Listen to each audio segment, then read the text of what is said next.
우리는 사람이 누구인가 하는 것을 살펴보고 있습니다. 분주한 일상을 살아가지만 내가 누구인지, 왜 이렇게 사는지 생각하지 못하며 살아갈 때가 많습니다. 그래서 성경적으로 내가 누구인지를 규명할 때 내가 어떻게 살아야 하는지 그것을 깨달을 수 있기 때문에 우리가 나는 누구인지를 지금 살펴보고 있습니다. 오늘 말씀 제목을 보면은 사람은 죄를 깨닫는 존재다 라고 제목을 붙였습니다. 여러분, 사람과 짐승의 차이가 뭐라고 생각하십니까?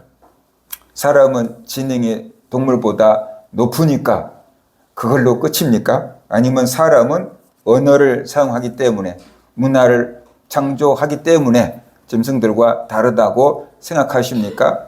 세상 사람들은 말합니다. 사람이 고등동물이라고, 지능이 높은 동물이라고 말합니다. 그러나 성경은 또 다른 표현을 사용하고 있습니다. 사람은 하나님의 형상을 닮은 존재다라고 말하고 있습니다. 그래서 제가 생각을 해보니까 사람과 짐승과의 차이, 가장 큰 차이 중에 하나는 뭘까? 바로 그것은 부끄러움을 안다라는 것이에요.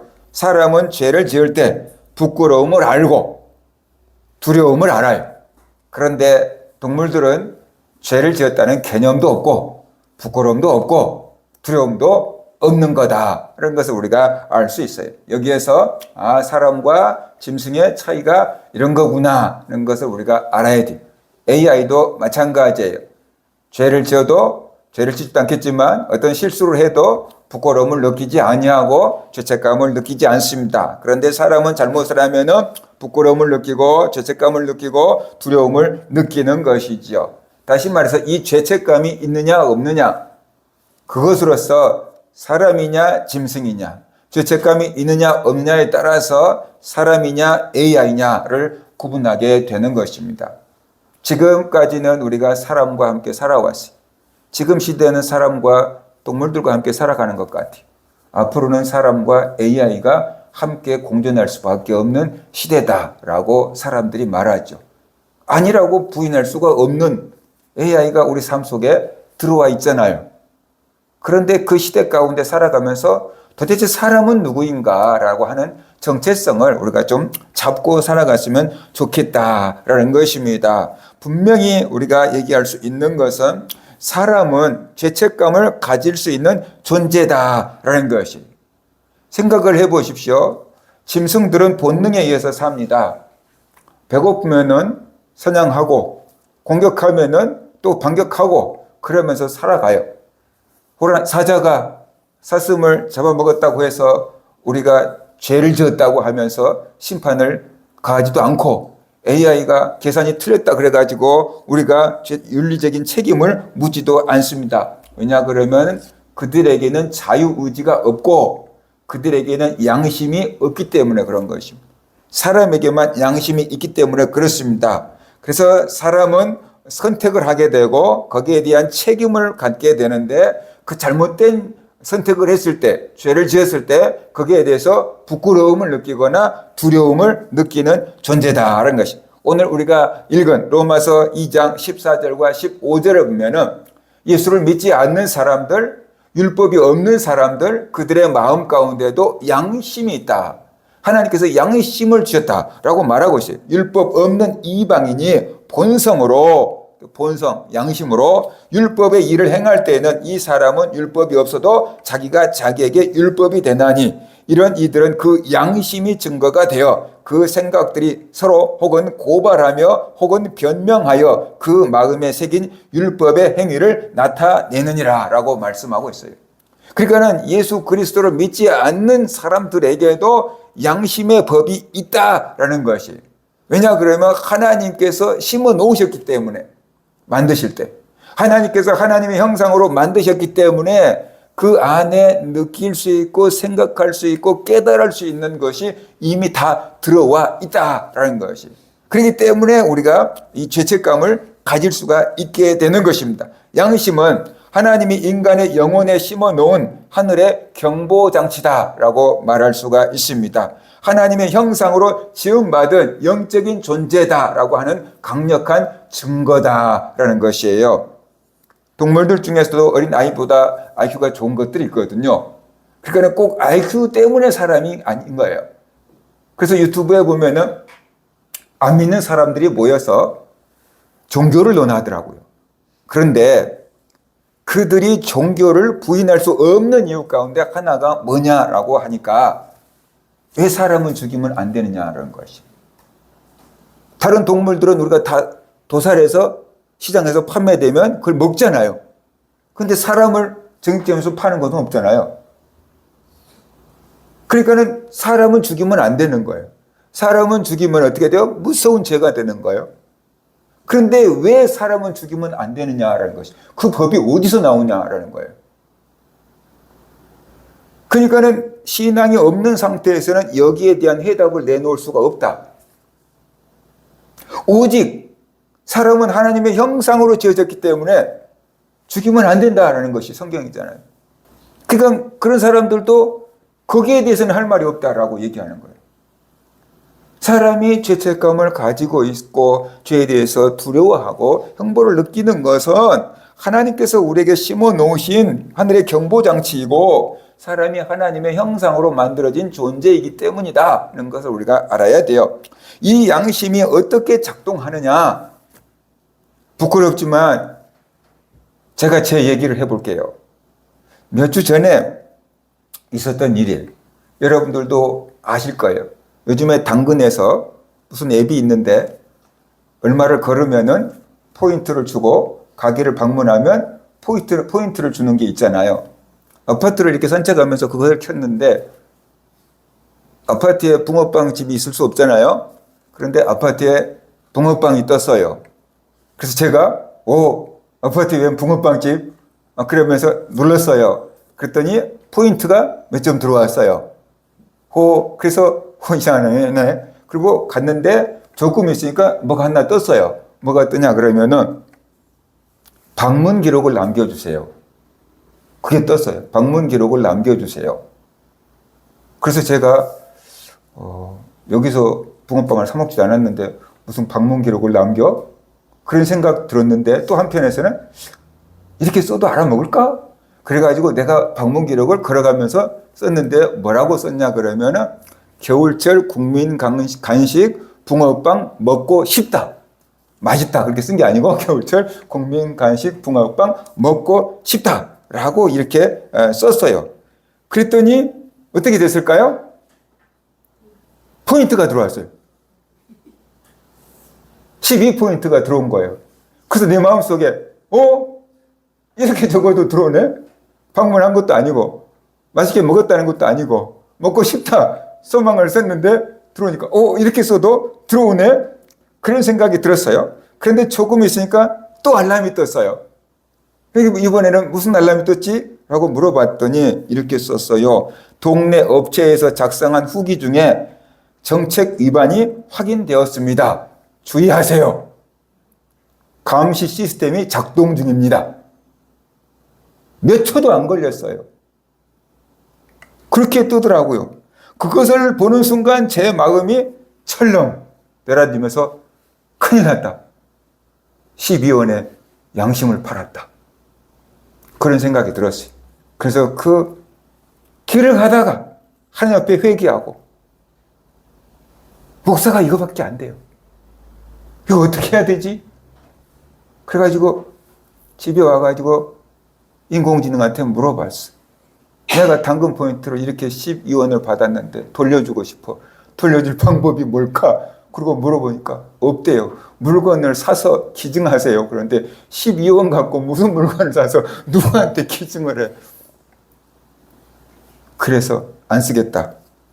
그 돈은 안 쓰기로 했습니다.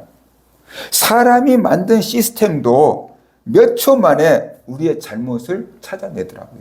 진짜 5초도 안 걸렸어요. 사람이 만든 시스템도 내가 뭔 잘못을 하는지 5초도 안 돼서 찾아내고 주의하세요. 문자까지 와버려.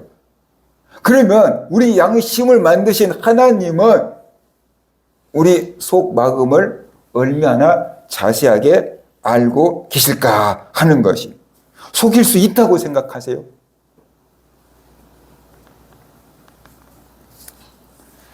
양심의 가책을 느낀 적이 있습니까? 그것은 여러분의 양심이 살아있다는 증거예요. 그래서 예수 믿는 사람들은 예배 때마다 모여가지고 회개를 하잖아요. 예전에 어떤 사람이 그러더라고요. 교회 다니는 사람들이 죄는 다 짓는가 봐요. 자기들은 회개도 안 하는데 교회 다니는 사람들은 늘 잘못했다고 용서해달라고 비는 것을 보면 교회 다니는 사람들이 세상 죄는 다 짓는가 봐요. 그러더라고요. 그게 사실일까요? 우리만 죄를 짓는 걸까요? 안 믿는 사람은 죄를 안 짓는 걸까요? 그들도 우리와 별반 다를 바 없겠지요. 죄를 짓겠지요. 문제는 뭐냐 그러면 양심이 마비된 겁니다. 그래서 죄를 깨닫지 못한 겁니다. 두렵지 않는 겁니다. 그래서 회개하지 않는 것이에요. 깨끗한 옷에 때가 앉으면 쉽게 보여요. 근데 더러운 옷에 때가 끼면 잘 안 보여요. 그처럼 양심이 더러워진 사람들은 웬만한 죄를 지어도 무감각해요. 뭐 어때? 남들도 다 그러는데. 뭐 이런 식이에요. 그런데 그리스도의 피로 양심이 깨끗해진 사람들은 어떻게 돼요? 작은 말 한마디, 그런 12원, 그런 것에도 양심의 가책을 느끼고 견딜 수가 없고 회개하고 그래도 후회와 자책감이 남게 되는 것이, 죄를 안 지었느냐 지었느냐가 문제가 아니고 양심이 죽었느냐 살았느냐, 그 문제예요. 여러분 어떻습니까? 일주일 동안 살면서 양심의 가책을 느껴본 적은 없었습니까? 그것 때문에 힘들어 본 적은 없습니까? 그런데 우리가 양심의 가책을 느껴서 괴로워 본 적이 있다면 내 양심이 살아있다. 내 경보 시스템이 작동하고 있다. 그것을 알고 기뻐하시기 바랍니다. 양심은 단순히 착하게 살라라고 하는 도덕 감정이 아니라 창조주 하나님과 관계를 유지하고 하나님의 성품을 드러내고 그리고 하나님과 동행하도록 하기 위해서 주신 기능이다는 것을 우리가 알아야 돼요. 무엇든지 만든 사람이 의도가 있는 것처럼 하나님께서 우리에게 양심을 주신 의도가 있다라는 것이에요. 하나님을 찾고 회개하고 하나님처럼 거룩해져서 하나님과 동행하도록 하기 위해서 우리에게 양심이라고 하는 경보장치를 주셨다라는 것입니다. 그래서 하나님은 예수를 믿는 사람이든 안 믿는 사람들은 마음 가운데 그 양심의 법을 딱 심어 놓은 거예요. 그래서 하나님의 모르는 사람들도 양심이 증거가 되어서 무엇이 선이고 무엇이 악한지 구분하게 하는 본성의 법을 주셨다라는 거죠. 본성적으로 타고난 법이 있어요. 그래서 잘못하면은 두근두근 두려운 거예요. 남들을 이렇게 보는 사람 없나? 이렇게 하는 거예요. 그런데 사람들이 그게 부담스러워서 자꾸만 양심을 마비하고 싶고 무감각하게 만들어가지고 이제 뺀질거리면서 살고 있는 것입니다. 이는 인간이 어떤 상황에서도 창조자 하나님을 더듬어 참게 하려고 하는 하나님의 배려이고, 죄를 지었을 때 그 두려움 때문에 빨리 깨닫고 회개해서 용서받고 거룩한 양심으로 살아가게 하시는 하나님의 은혜다, 배려다라는 것을 우리가 알아야 됩니다. 양심은 하나님이 우리에게 주신 선물입니다. 하나님은 우리의 마음속 깊은 곳에 이 경보장치를 주셨습니다. 어떤 것들은 이 LPG 가스를 이렇게 쓰다가 보면은 갑자기 요리하는데 가스가 탁 떨어져갖고 불이 꺼져버린 적이 있어요. 그러면 그때서 이제 전화해갖고 가스 갖다 주세요. 그러면 배달 오는 시간 동안 요리 못하고 기다리고 있어야 돼. 그죠? 그러니까 이것도 뭔가 게이지가 딱 있어서 떨어질 때가 되면 밀서 해놓으면 좋은데 없다라고 옛날에 생각했거든요. 그것처럼 우리에게 경보장치가 없으면은 정말로 뭐가 어떻게 갑자기 일이 닥칠지 몰라요. 근데 하나님이 양심이라는 경보장치를 주셔서 하나님의 심판에 맞닥뜨리기 전에 회개하고 용서받고 하나님의 은혜와 평강을 누리며 살아가게 하려고 이렇게 경보장치를 주셨다. 볼 수 있게끔 해주셨다. 이런 것을 우리가 알아야 되는 것이. 그래서 양심이 있을 때는요, 죄를 지으려고 하면 두려움이 생기는 것이. 그래서 그 죄를 짓지 못하도록 하나님께서 딱 막으시는 거예요. 믿는 사람만 그런 게 아니고 안 믿는 사람에게도 다 주셨어요. 그런데 사람들이 그것을 무시하고 막 담을 넘어가는 거예요.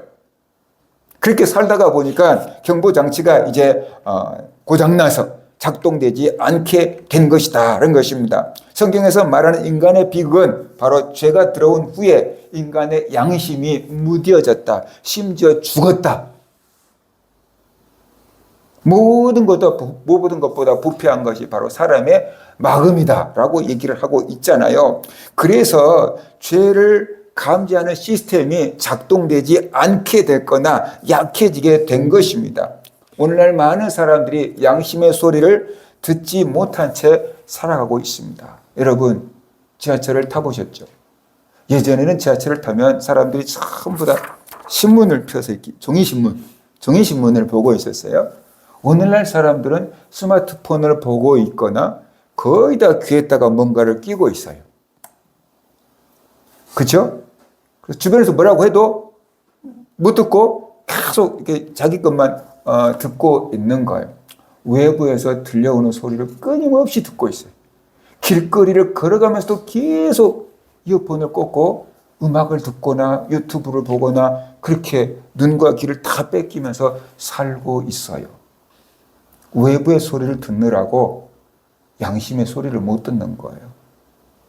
외부의 소리를 듣느라고 마음의 소리를 놓치고 있는 거예요. 하나님께서 마음의 경보장치를 계속 울려도 사람들이 그래서 깨닫지 못하고 있는 거예요. 그게 계속 울리면은요, 시끄럽잖아요? 그래서 사람들이 꺼버리는 거예요.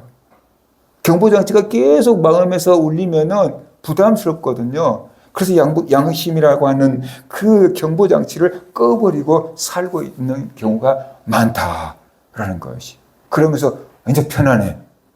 양심이라는 경보장치를 꺼버리면 마음이 편안해요. 죄를 져도 부담감도 전혀 안 생기고요. 두려움도 전혀 안 생기고요. 그러니까는 편안해. 그러니까 그걸 꺼버리고 사는 거예요. 조용하니까. 근데 문제는 진짜 위급할 때 막아줄 장치가 없다는 것이. 진짜 위험할 때 막아줄 장치가 없는 거예요. 그러니까 이제 그때는 이제 끝나는 거죠. 인간은 죄를 짓는 존재일 뿐 아니라 죄를 깨닫는 존재다라는 것이. 그것이 사람인 거예요. 누구나 우리가 기억해야 될 것은 타락 이후 우리 양심은 죄로 인해서 심각하게 오염됐다는 것입니다. 그래서 양심의 가책으로는 언제나 진리에 이를 수가 없다는 것입니다. 양심의 가책만 갖고는 구원을 받을 수가 없다는 것입니다. 오직 성령님께서 말씀으로 비춰주실 때 우리는 죄를 깨닫게 되는 것이.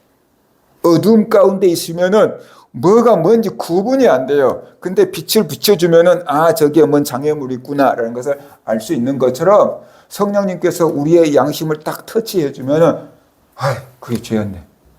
나에게도 저런 죄가 있었네. 그게 깨달아지는 것이. 설교 말씀을 듣는 가운데 나도 저런 죄를 지었는데. 그게 깨달아지게 하시는 거예요. 성령님께서. 우리의 마음의 조명, 빛을 비춰주는 거예요. 그럴 때 우리는 이게 죄였구나라는 것을 깨닫게 되고 깨닫게 될 때 회개가 가능한 거예요. 깨닫지 않으면 회개가 안 되는 거죠. 뭘 잘못했는데 회개를 해요. 그죠? 죄를 깨달아야지 회개할 수가 있는 것이에요. 오늘날 현대 사회는 하나님의 절대 기준을 버리고 내가 좋으면 선이고 내가 싫으면 악이다라고 하는 상대 기준을 갖고 살아요. 하나님의 절대 기준, 법을 이미 치워버렸어요. 그래서 상대적인 기준을 갖고 사는데 그 기준이 내가 좋으면 선이고 내게 나쁘면 악인 거예요. 그래서 하나님의 법이 사라진 양심은 나를 지키는 파수꾼이 아니라 나를 찌르는 가시가 되어서 돌아온다는 것입니다. 그래서 이렇게 되면은 두 가지 증상이 나타나요. 뭐냐? 그러면 하나는 양심이 마비돼 버려요. 성경은 이것을 화인 맞은 양심이라고 그래요. 인두로 지져버린 것처럼 그 감각이 다 죽어져 버려가지고 이제는 아무것도 못 느끼는 그런 양심 말이에요. 디모데전서 4장 2절 자기 양심이 화인을 맞아 외식함으로 거짓말하는 자들이라 라고 말하고 있어요. 처음에 죄를 지으면 두렵고 후회가 돼요. 그런데 똑같은 죄를 계속해서 반복해서 짓게 되면은 이제 무감각해져요. 무뎌져요. 이까지 뭐 이렇게 그냥 그전에도 잘 살았는데 그렇게 무뎌지는 것입니다. 죄를 짓고도 당당하고 죄를 짓고도 합리화하고 자기를 죄를 지었다고 책망하는 사람들을 오히려 더 대적하고 강한 자의 논리를 펴게 되는 것입니다. 그래서 현대 사회에 많은 비극이 일어나고 있는 거지요. 그런 사람들을 바라보면 우리가 뭐라고 얘기합니까? 짐승만도 못한 사람. 이렇게 얘기를 하잖아요. 사람인데 사람답지 않다라는 뜻이에요. 양심이 없고 죄책감을 못 느끼는 사람은 사람인데 사람답지 못하게 살고 있다라는 것을 그렇게 표현한 것 아닙니까? 그래서 오늘날 이 시대에는 거짓말인데 그게 돈 버는 수단이면 막 거짓말을 하는 거예요. 그죠? 부정인데 부정한 사람들이 막 끝까지 증거가 나올 때까지는 막 부정하면서 살아요. 아니라고. 양심의 경보장치가 울려야 될 자리에 아무 소리도 들리지 않고 양심이 마비된 채 살아가고 있어요. 그래서 개인의 심령이 무너져가고 있고 사회가 병들어가고 있다는 것이에요. 그 다음에 두 번째는 짓눌린 양심으로 살게 돼요. 정반대적인 것이 나와요. 하나는 양심이 무뎌져서 아무것도 못 느끼는 거고 한 사람은 너무 양심이 민감해져가지고 짓눌린 양심으로 살게 돼요. 히브리서 10장 22절에 보면은 우리가 악한 양심으로부터 벗어나야 한다라고 말씀하고 있어요. 복음이 없는 양심은 우리에게 자유를 준 게 아니고 끝없는 정죄의 감옥에다가 우리를 가둬버리는 것입니다. 그래서 병적인 죄책감을 갖게 하는 것이 내가 이런 잘못을 했지. 내가 이런 잘못을 했지. 나는 사람도 아니야. 나는 인간도 아니야. 나는 성도도 아니야. 하나님 같은 것은 용서해주지 못할 거야. 그러면서 병적인 그 집착에 빠져버리게 되는 것이에요. 그것이 깊어지면 우울증이 오는 것이고 그래서 그것이 심해지면 그것이 자기를 찔러가지고 자기를 스스로 파괴하는 일도 벌어진다는 것입니다. 성경은 이 둘 다 건강한 게 아니다라고 말씀하고 있어요. 양심이 무뎌져 버린 것도 건강한 게 아니고 짓눌린 양심으로 사는 것도 하나님이 원하신 뜻이 아니다라는 것이. 우리가 양심을 회복해야 되고 그 가책을 느낄 때 그것을 주님 앞에 가지고 나와서 회개하고 용서받으며 사는 것 바로 그것이 하나님이 양심을 준 이유고 하나님이 원하시는 거다라는 것을 우리가 알아야 돼요. 기독교인들이 복음을 놓치고 양심이 회복이 되기는 했는데 이 복음을 모르고 율법으로 믿고 있는 성도들이 있어요. 그래가지고 죄를 지으면 병적인 죄책감에 짓눌려가지고 복음의 감격을 다 잃어버리고 스스로 목숨을 끊는 사람들이 많아요. 그게 자기가 양심이 깨끗하고 의로운 줄로 착각하는 건데 문제는 죄가 아니라는 게 아니에요. 그 속에 복음이 없다라는 것이. 교회를 다녔는데 그 속에 복음이 능력을 발휘하지 못하고 있다는 것이. 교회를 다녔는데 율법적인 것만 들었지 복음적인 것을 못 들었다는 거예요. 그 죄책감을 가지고 하나님 앞에 나와야 되는 거잖아요. 털어놔야 되는 거잖아요. 용서를 받아야 되잖아요. 그런데 그 죄책감을 가지고 하나님께 나온 게 아니고 십자가로 나온 게 아니고 자기 속으로 들어가 버린 거예요. 자기 스스로 의롭고 착한 양심이라는 착각 속에 빠져버린 거예요. 그래서 자기가 자기를 심판하고 자기가 자기를 죽이는 거예요. 복음이 없는 거예요. 왜 그랬을까요? 교회에서 복음을 전하기보다는 너무 율법적으로 전해서 그렇지 않을까요?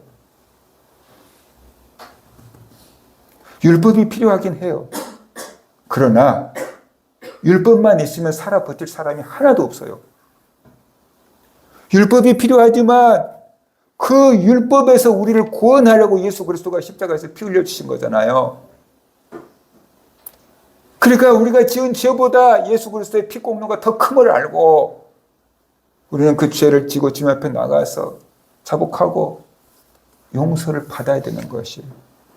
그것이 믿음이고 그것이 복음이에요. 교회에서조차 너는 이런 죄를 지었잖아. 너는 이런 죄를 지었잖아. 너는 이런 죄를 지었잖아. 용서받을 수 없는 죄를 지었잖아. 그렇게 말하면 안 되는 거예요. 아니 그러면 나는 용서받을 죄만 지었습니까? 상대방은 용서받지 못할 죄만 지었고 나는 용서받을 수 있는 죄만 지었습니까? 그런 법이 어디 있어요? 누구나 죄를 지을 수 있고 그렇기 때문에 십자가가 필요한 것이에요. 그러니까 교회는 율법도 가르쳐야 되지만 반드시 율법 위에 십자가의 피를 뿌려야 되는 것이. 우리의 양심이 살아나서 민감하게 작동하면 정말 괴로워요. 그런데 그 위에 반드시 십자가의 보혈을 뿌려야 되는 것이. 회개하고 용서받음을 믿으며 살아가야 돼. 그것이 믿음이고 그것이 성경이고 그것이 건강한 그리스도입니다. 그것을 알아야 돼요. 근데 이게 없기 때문에 정신과 의사들이 종교를 그렇게 탐탁지 않게 생각하는 거예요. 우리는 율법만 갖고 살지 말고 그렇다고 복음만 갖고 방종하면서 살지 말고 율법과 복음이 같이 가야 돼요. 그런데 반드시 율법이 칼이 되면 안 돼요. 율법은 칼이에요. 심판하는 칼. 그런데 그 위에 복음이라는 예수 그리스도의 뜨거운 피, 치유하는 피가 흘러야 돼요. 그러면 칼이 우리를 살리게 돼요. 칼이 우리를 살리게 되는 수술도구가 되는 거예요. 이걸 놓쳐버리니까 회복된 양심을 가지고 죄책감에 짓눌려서 많은 그리스도인들이 스스로 자기를 파괴하는 것이에요. 교회에 책임이 있다고 생각해요. 목회자들에게 책임이 있다고 생각해요. 목회자들이 균형을 잡아야 돼요.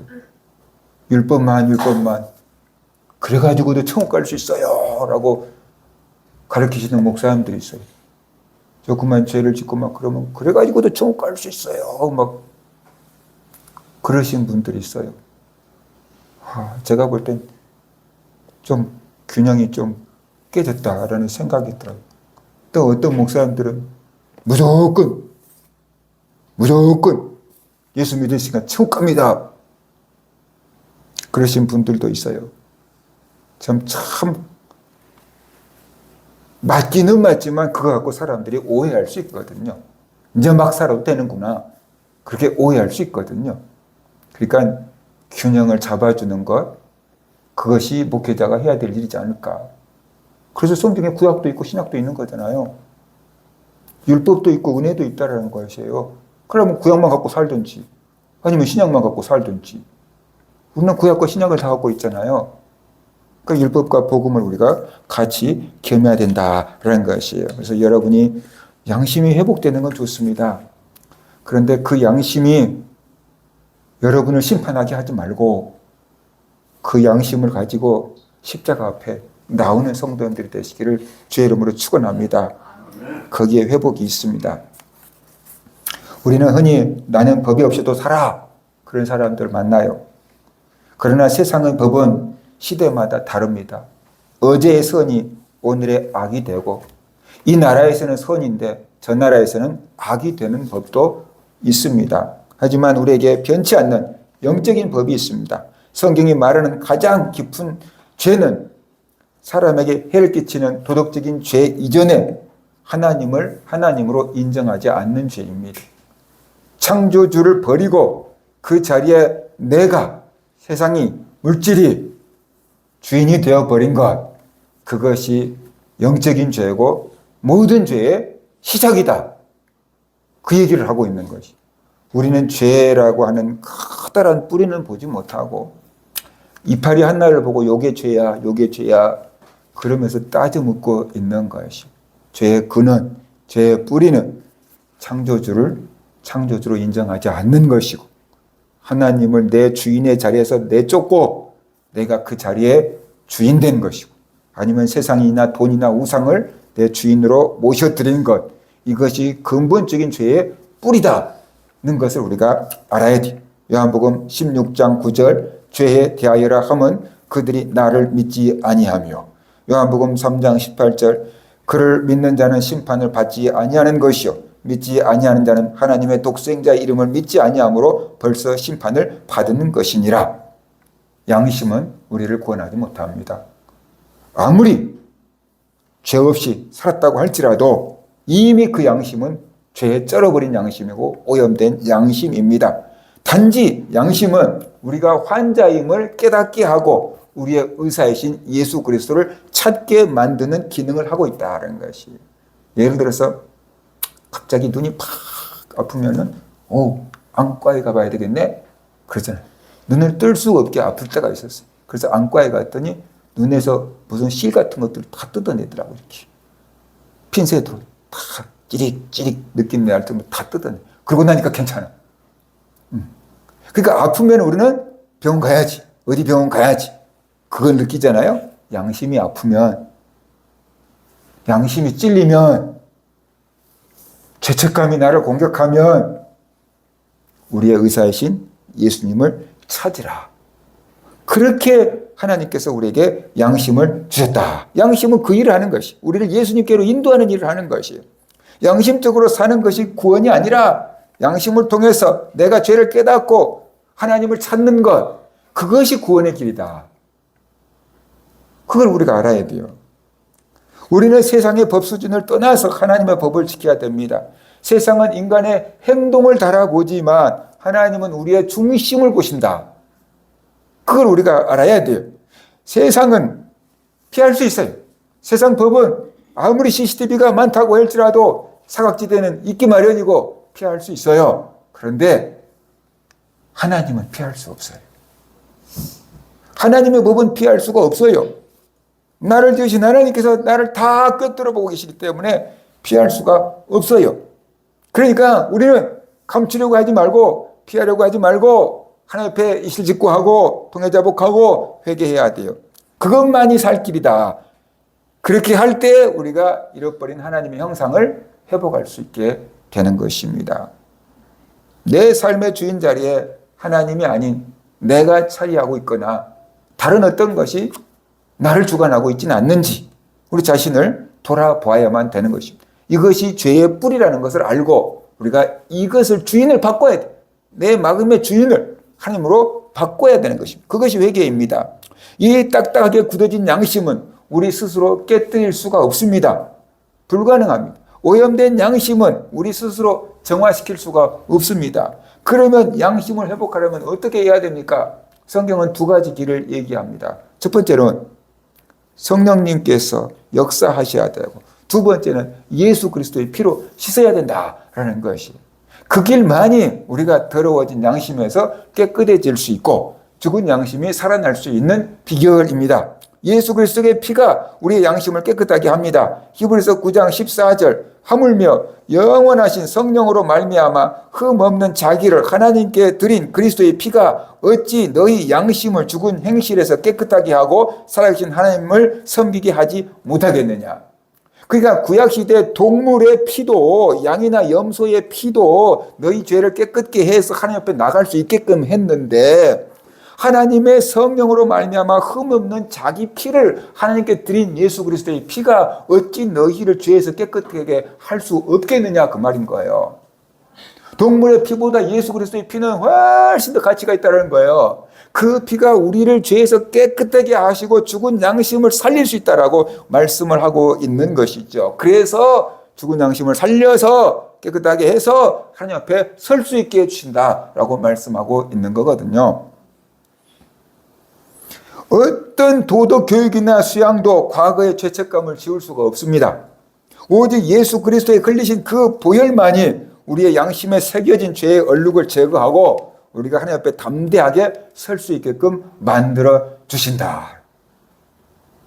양심이 찔릴 때 십자가의 피를 생각해야 되는 것입니다. 양심이 찔릴 때 십자가에서 옆구리에 창에 찔려서 피 흘리신 예수 그리스도의 보혈을 우리가 의지해야 되는 것입니다. 그럴 때 그 양심이 살아나게 되는 것입니다. 두 번째는 성령이 우리 안에서 새로운 양심의 법을 새겨주십니다. 에스겔서 36장 26절 또 새 영을 너희 속에 두고 새 마음을 너희에게 주되 너희 육신에서 굳은 마음을 제거하고 부드러운 마음을 줄 것이며 그랬어요. 성령이 우리에게 임하시면 죽었던 양심이 살아난다라고 말씀했어요. 돌같이 굳어버린 양심이 살처럼 부드러워진다. 사람이 느낄 수 있는 것은 살이 있기 때문인 거예요. 육체가 있기 때문인 거예요. 그러니까는 성령님께서 죽은 양심을 살려서 부드러운 살처럼 만들어 놓겠다라고 말씀했어요. 그러니까 세상의 논리에 찌들어서 합리화하는 그 본능이 하나님의 거룩한 빛 앞에서 부끄러움을 느끼게 되는 것입니다. 그것은 고통스러운 것이지만 내 영혼이 다시 살아나고 있는 증거인 것이죠. 예수 그리스도의 피가 우리 과거의 얼룩을 닦아냈다고 하면 성령님은 우리 마음의 엔진을 새롭게 교체해주는 작업을 하는 것입니다. 그래서 우리가 예수 믿은 다음에 늘 살아갈 때 작은 실수 하나만 해도 그냥 찔린 거예요. 예전에는 막 욕을 하며 살았던 욕쟁이 할매도 예수 그리스도를 믿고 은혜를 받으면은 그게 찔리고 그래서 그만두는 거예요. 성령님께서 그 속에서 계속 찔림을 주기 때문에 그런 거예요. 오염된 양심을 씻기 위해서 스스로 도덕적인 노력을 다 해보았지만 결국 제자리 걸음이란 것을 느껴본 적이 있습니까? 안 된다. 안 됩니다. 우리의 양심으로는 우리 스스로를 거룩하게 할 수 없습니다. 그렇기 때문에 오직 예수 그리스도의 보혈로 우리 양심이 깨끗해지고 성령님께서 우리에게 새로운 이 마음을 만들어 주셔야지 우리가 그 양심을 가지고 살아가는 것입니다. 그 양심을 가지고 살아가는 것입니다. 우리의 마음의 통증이 어디에서부터 오는지 알아야 돼요. 양심이 살아나면 막 통증이 보여요. 양심이 살아나면 막 죄책감이 막 깨달아져. 그게 이제 문제예요. 양심이 살아났다는 증거인데 막 깨달아져. 그런데 다 받아들여버리면 안 돼. 이게 다 받아들이면 안 돼요. 걸러내야 돼요. 분별해야 돼요. 이거 못해서 많은 사람들이 실수해요. 몇 년씩 고생한 사람 봤어요. 제가 그거 아니다 라고 했는데 하나님 신 거 아니다 했는데 하나님 신 걸로 받아들이니까 몇 년씩 고생을 하는 거예요. 버려야 되는 거예요. 그래서 구분해야 돼요. 우리의 양심이 살아나면은 우리의 양심이 찔리는 게 있는데 두 가지가 있어요. 하나는 사탄이 주는 게 있고 하나는 하나님이 주신 게 있어요. 그걸 어떻게 알아요? 느껴보면 알아요. 사탄은 우리를 절망하게 만들어요. 절망의 나락으로 막 끌어당겨요. 너는 끝났어. 너 같은 죄인은 소망이 없어. 하나님도 너를 버렸을 거야. 막 이렇게 만드는 거예요. 그래서 하나님으로부터 막 멀어지게 만들고 내 혼자 방에 들어가서 문을 닫게 만드는 거예요. 오늘날 방 안에서 안 나온 사람들 엄청 많아요. 그런 사람들이 너무 많은 거예요. 부모들은 내관장이 높지만 방에서 안 나오는 거예요. 그것도 단계가 있대요. 아무튼 심각합니다. 그래서 사탄은 자꾸만 우리를 정죄해서 하나님께로부터 멀어지게 만들고 사람들로부터 멀어지게 만들고 내 마음속에 파고 들어가서 웅크리고 앉아있게 만드는 것이 사탄이 하는 거예요. 그것은 그냥 단순한 후회예요. 회개가 아닌 후회. 회개가 아닌 단순한 후회. 그리고 자기를 막 정죄하는 거예요. 나를 막 정죄. 예를 들어 생각해 봅시다. 내가 이런 잘못을 했어. 그러면 이것만 내가 잘못한 거야. 그런데 그 죄를 가지고 나를 공격해. 너라는 인간은 틀렸어. 이렇게. 이게 정죄예요. 이해가 됩니까? 내가 뭔 거짓말을 했다고 칩시다. 그러면 거짓말 한 것만 잘못이고 그것만 회개하면 돼. 근데 너는 거짓말 한 것을 보니까 네 인간성이 틀렸어. 더 나아가 너는 거짓말 한 거 보니까 너는 믿음도 가짜야. 너는 거짓말 한 거 보니까 너는 목사도 아니야. 막 이렇게 나가는 거예요. 이건 정죄예요. 하나님은 그 문제만 다루셔요. 우리 인격 전체를 무너뜨리지 않으셔요. 이해가 됩니까? 그래서 여러분의 마음에 죄책감이 올 때 그 죄책감이 여러분을 공격하는지 그 죄책감을 가지고 예수님 앞에 나가게 하는지를 살펴보라. 하나님이 주신 건가 사탄이 주신 건가를 구분하라라는 것이에요. 하나님은 여러분의 죄만, 여러분이 지은 죄만 다루어요. 여러분 인격 전체를 무시하지 않아요. 여러분 인격 전체를 파괴하지 않아요. 예를 들어서 감기 걸렸다고 내 안에 바이러스 있다고 바이러스가 들어왔다고 내 몸을 다 태워서 없애버리진 않잖아요. 바이러스만 죽이는 거잖아요. 그처럼 하나님은 우리 죄 문제만 뽑아내는 거예요. 그런데 사탄은 우리 인격 전체를 망쳐버리는 거예요. 우리 몸 자체를 망쳐버리는 거예요. 우리 인생 전체를 파괴해버리려고 하는 거예요. 그건 사탄이 주는 정죄다. 그것은 회개하고 있는 게 아니고 지금 자책하고 있고 후회하고 있는 증거다는 것을 우리가 알아야 돼요. 그 대표적인 사람이 예수님을 은 30에 팔아먹었던 가롯 유다예요. 스스로 목을 메어서 죽었어요.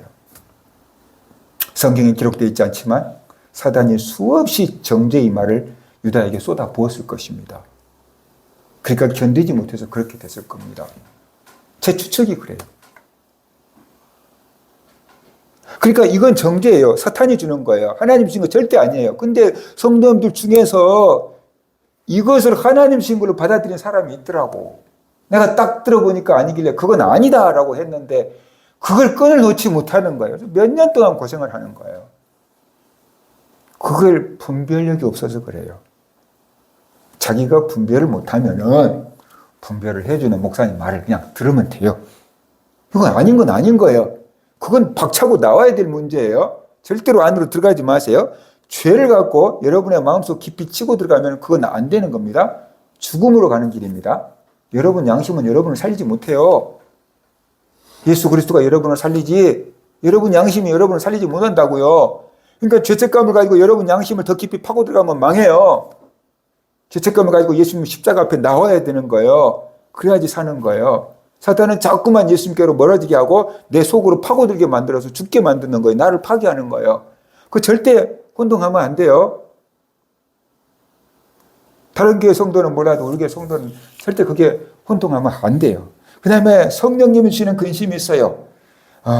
예수님을 3번씩이나 부인했던 베드로 보세요. 유다 못지 않아요. 그런데 그는 다구는 소리를 듣고 대성통곡을 하잖아요. 회개했어요. 그 회개할 때 살을 찢는 것 같은 아픔이 있었지만 그는 어떻게 해요? 살았어요. 그것은 베드로를 다시 살리려고 하시는 주님의 간절한 손길이었어요. 하나님의 뜻대로 하는 이 근심은 회개를 이루어 구원에 이르게 한다 그랬어요.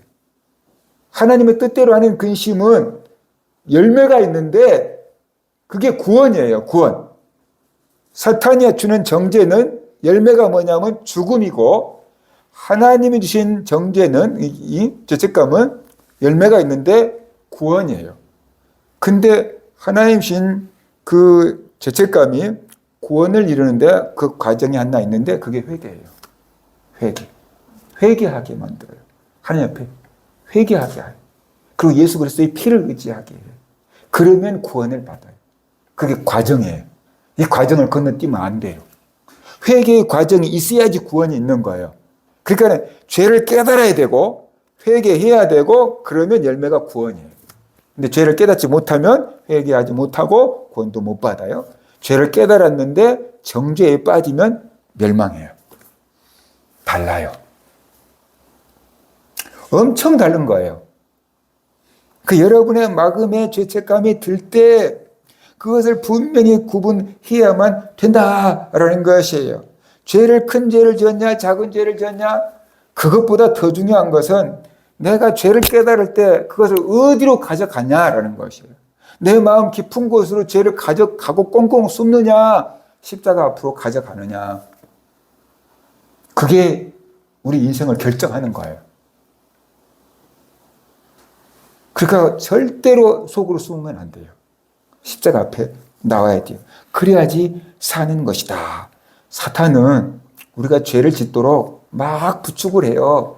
사탄은 우리가 죄를 짓도록 부추기고 우리가 죄를 띄울 때는 침묵합니다. 아무도 안 본다. 괜찮다. 이까지 끝쯤이야. 그러면서 침묵을 합니다. 죄를 짓도록 부추깁니다. 유혹합니다. 그런데 죄를 짓고 나면 돌변합니다. 그때부터 막 우리를 정죄합니다. 네가 그러면서도 집사라고 할 수 있냐? 네가 그러면서도 예수 믿는다고 할 수 있느냐? 네가 그러면서도 구원받았다고 할 수 있느냐? 그러면서 막 정죄를 합니다. 그래서 피가 말라서 죽게 만드는 것이. 죄를 짓도록 유혹하고 죄를 지을 때는 침묵했다가 죄를 짓고 나면 정죄의 화살을 쏘아대는 것이 사탄이 하는 일이에요.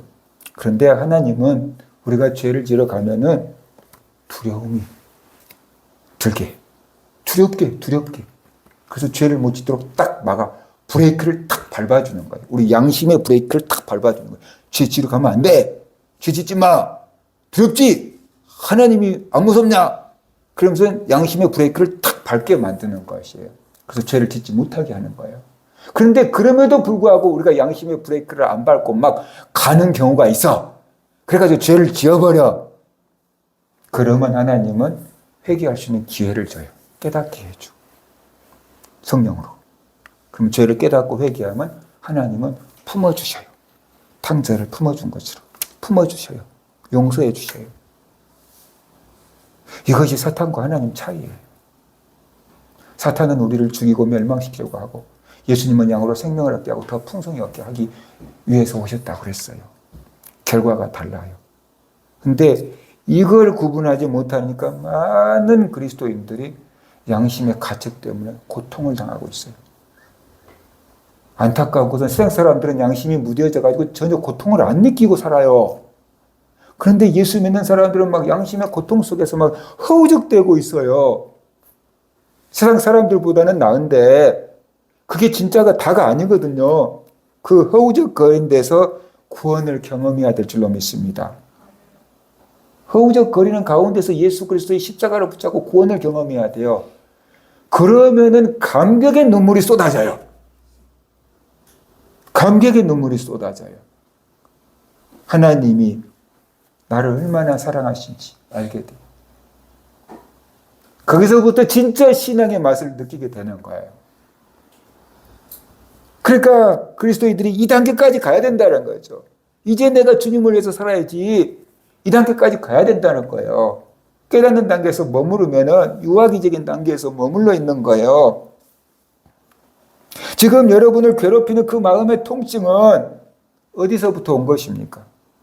그리스도로부터 멀어지게 만들고 여러분 마음속으로 깊이 들어가게 만들고 있습니까? 아니면은 하나님 앞에 나와서 회개하고 그 구원의 감격을 맛보게 하고 있습니까?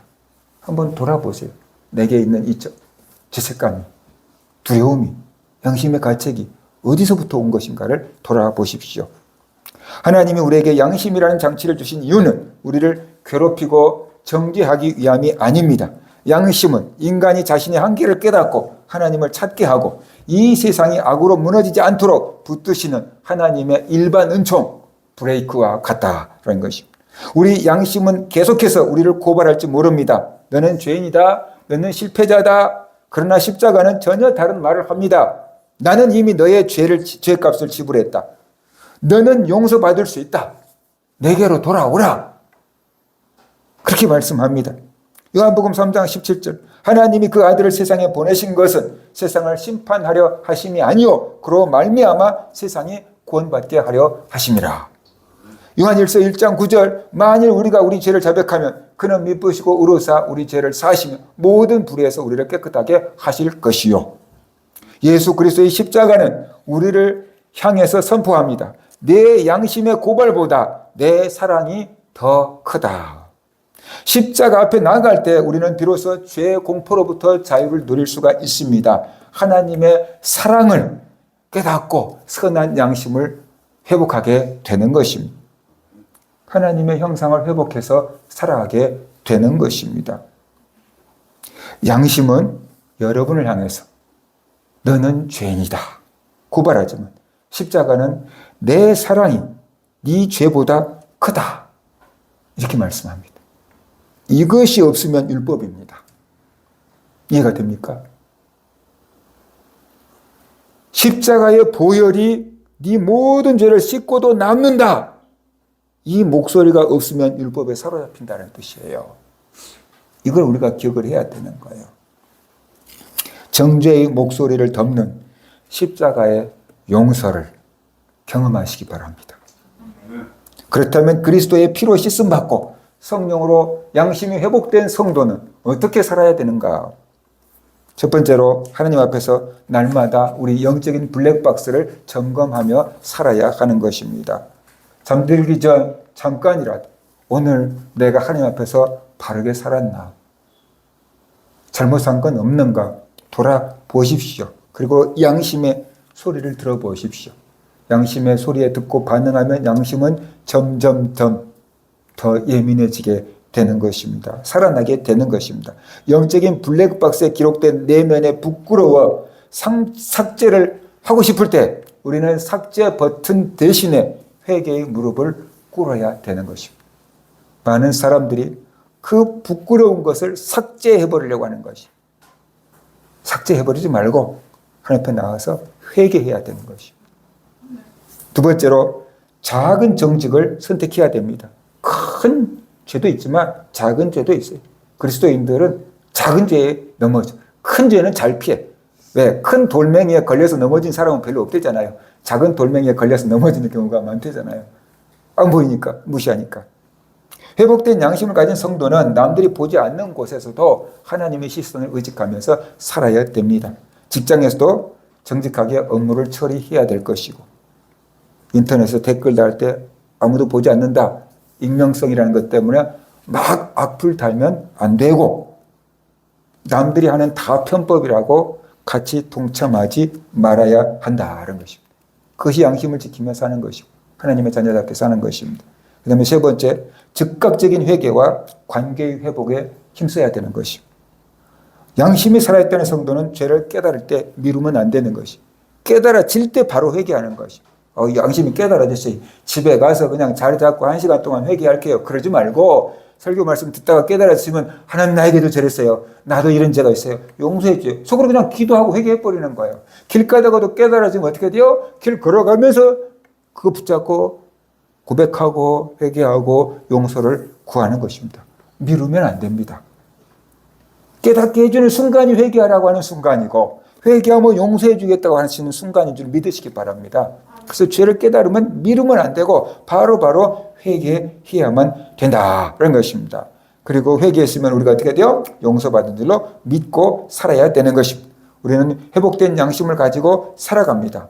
하지만 완전해진 건 아닙니다. 여전히 연약합니다. 그래서 또 넘어질 수 있습니다. 그러나 성도는 넘어짐으로 끝나지 않습니다. 우리는 다시 회개하고 일어납니다. 다시 십자가 앞으로 나아갑니다. 이것이 바로 기독교인의 삶이다. 완전해진 거 아니에요. 저도 넘어지잖아요. 우리도 넘어질 수 있습니다. 문제는 안 믿는 사람과 다른 것은 주저앉지 않는다. 절망하지 않는다. 십자가를 붙잡고 다시 일어난다. 그리고 용서의 감격을 가지고 다시 시작한다.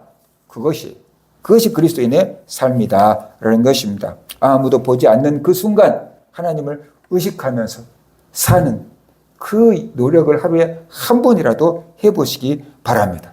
여러분의 영적인 블랙박스에 오늘 무엇이 기록되고 있는가를 한번 기억을 해보시기 바랍니다. 진짜 인간다움의 회복은 오직 십자가 앞에서만 가능합니다. 첫 번째는 죄를 깨닫는 것이 사람입니다. 동물은 죄를 깨닫지 않습니다. 인공지능도 죄를 깨닫지 않습니다. 사람은 죄를 깨닫습니다. 죄를 깨닫는다는 것은 자신을 돌아볼 줄 안다는 것이고, 자기 안에 이건 죄다 아니다 하는 기준이 있다는 것이고, 양심이 살아있다는 증거입니다. 그것은 죄를 깨닫다는 것은 성령님께서 조명해주고 터치했다는 증거입니다. 그러니까 이것은 부담스럽지만 복된 것이다. 살아있다는 증거다. 그렇게 이해하시기 바랍니다. 두 번째, 죄를 회개하는 것은 믿음입니다. 하나님의 기준을 받아들였다는 것이고, 회개하면 용서해 주신다는 것을 믿기 때문에 회개의 자리로 나오는 것입니다. 하나님만이 내 죄를 처리해 줄 수 있다는 것을 믿기 때문에 나오는 것입니다. 그렇기 때문에 죄를 회개하는 것은 믿음이다. 마지막 세 번째, 죄를 용서받는 것이 은혜다라는 것입니다. 회개했으면 십자가가 이미 모든 죄값을 지불했음을 믿고 용서받았음을 확신해야 합니다.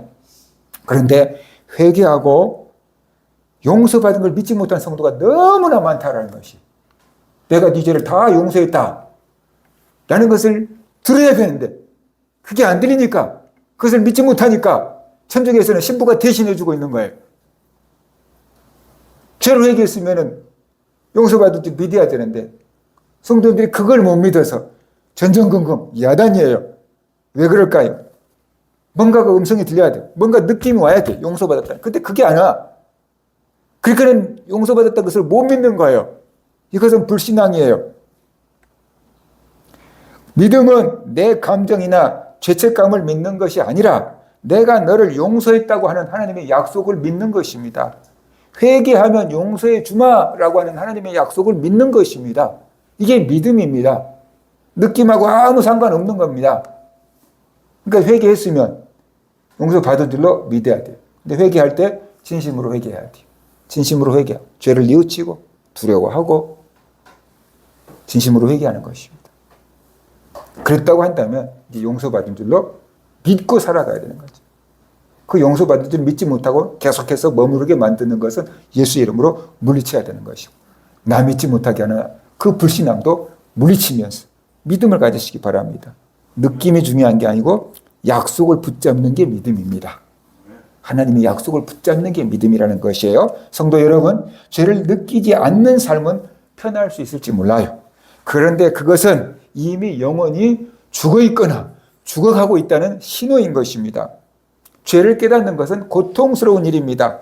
그렇지만 그것은 아직 내 영혼이 살아있다는 것이고 내 양심이 작동하고 있다는 것이고 하나님의 경보장치가 울리고 있다는 강력한 증거인 겁니다. 하나님께서 나를 아직 포기하지 않고 살리려고 하고 있다는 증거인 것이지요. 여러분은 짐승의 본능을 따르겠습니까? 아니면 하나님이 주신 거룩한 양심의 소리를 따르며 십자가 앞으로 나가기를 원하십니까? 이번 한 주 동안 본능이 아니라 거룩한 양심의 소리에 귀를 기울이고 그 양심의 소리에 머물러 있지 말고 십자가 은혜 앞에 나아가서 하나님의 용서의 은총을 경험하면서 사는 그런 성도님들 되시기를 주의 이름으로 축원합니다.